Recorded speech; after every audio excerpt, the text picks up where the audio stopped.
Hi friends, ಎಲ್ಲರಿಗೂ ನಮಸ್ಕಾರ. ಇವತ್ತು 10 ನಿಮಿಷದಲ್ಲಿ ಮಾಡಿಕೊಳ್ಳುವಂಥ ಒಂದು ದೋಸೆ ರೆಸಿಪಿಯನ್ನು ತೋರಿಸ್ತಾ ಇದ್ದೇನೆ.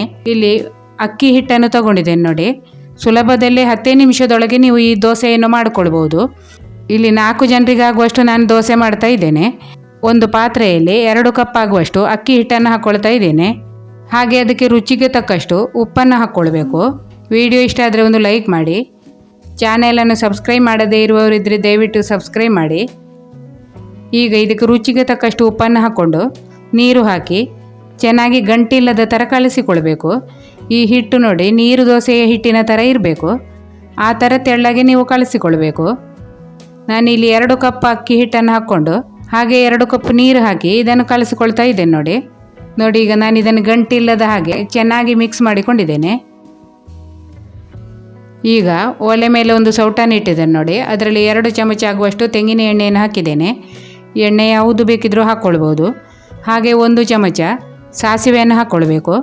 ಸಾಸಿವೆ ಚೆನ್ನಾಗಿ ಸಿಡಿದ ಮೇಲೆ 1 ಕಡ್ಡಿ ಕರಿಬೇವನ್ನು ಸಣ್ಣಗೆ ಕಟ್ ಮಾಡಿ ಹಾಕ್ಕೊಳ್ಬೇಕು. ಹಾಗೆ 1 ಹಸಿಮೆಣಸನ್ನು ಕೂಡ ಸಣ್ಣಗೆ ಕತ್ತರಿಸಿ ಹಾಕ್ಕೊಂಡಿದ್ದೇನೆ. ಹಸಿಮೆಣಸು ಬೇಡ ಅಂತಾದರೆ ಸ್ಕಿಪ್ ಮಾಡ್ಕೊಳ್ಬೋದು.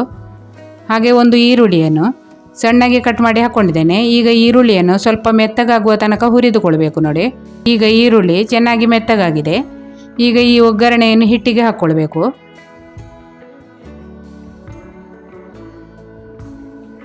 ಹಾಗೆ ಸ್ವಲ್ಪ ಕೊತ್ತಂಬರಿ ಸೊಪ್ಪನ್ನು ಕೂಡ ಸಣ್ಣಗೆ ಕಟ್ ಮಾಡಿ ಹಾಕ್ಕೊಳ್ತಾ ಇದ್ದೇನೆ.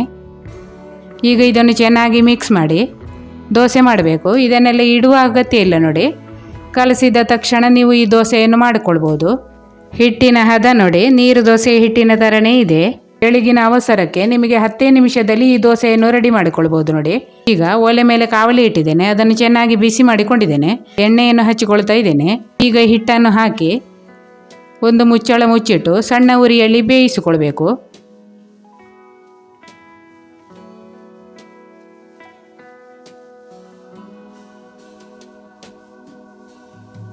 ಈಗ ಮುಚ್ಚಳ ತೆಗೆದು ಇದಕ್ಕೆ ಸ್ವಲ್ಪ ಎಣ್ಣೆಯನ್ನು ಹಚ್ಚಿಕೊಳ್ಬೇಕು. ಹಾಗೆ ಇದನ್ನು ಬೇಕಿದ್ರೆ ನೀವು ಮಗುಚಿ ಹಾಕಿ ಕೂಡ ಬೇಯಿಸಿಕೊಳ್ಬೋದು. ನಾನು ಇದನ್ನು ಮಗುಚಿ ಹಾಕ್ತಾ ಇಲ್ಲ ನೋಡಿ. ಇದು ತುಂಬಾ ತೆಳ್ಳಗೆ ಉಂಟು, ಹಾಗಾಗಿ ಇದನ್ನು ಮಗುಚಿ ಹಾಕಿ ಬೇಯಿಸುವ ಅಗತ್ಯ ಇಲ್ಲ. ಅಕ್ಕಿ ಹಿಟ್ಟಿನ ರುಚಿಯಾದ ದೋಸೆ ರೆಡಿಯಾಗಿದೆ. ಇದಕ್ಕೆ ಚಟ್ನಿನೂ ಬೇಕಾಗಿರೋದಿಲ್ಲ ನೋಡಿ, ಅಷ್ಟು ರುಚಿಯಾಗಿರ್ತದೆ ನೋಡಿ. ಎಷ್ಟು ಕ್ರಿಸ್ಪಿಯಾಗಿ ಆಗಿದೆ ನೋಡಿ, ತುಂಬಾ ಚೆನ್ನಾಗಿ ಆಗ್ತದೆ. ಹೀಗೆ ಎಲ್ಲ ದೋಸೆಗಳನ್ನು ಮಾಡಿಕೊಂಡ್ರೆ ಆಯಿತು ನೋಡಿ. ತುಂಬಾ ಕ್ರಿಸ್ಪಿಯಾಗಿ ಆಗಿದೆ ನೋಡಿ. ನೀವು ಒಂದ್ಸಾರಿ ಈ ಥರದ ದೋಸೆಯನ್ನು ಮಾಡಿ ನೋಡಿ. ಹಾಗೆ ವಿಡಿಯೋ ಇಷ್ಟ ಆದರೆ ಒಂದು ಲೈಕ್ ಮಾಡಿ. ಚಾನೆಲನ್ನು ಸಬ್ಸ್ಕ್ರೈಬ್ ಮಾಡದೇ ಇರುವವರಿದ್ದರೆ ದಯವಿಟ್ಟು ಸಬ್ಸ್ಕ್ರೈಬ್ ಮಾಡಿ. ವಿಡಿಯೋ ನೋಡುವ ಎಲ್ಲರಿಗೂ ಧನ್ಯವಾದಗಳು.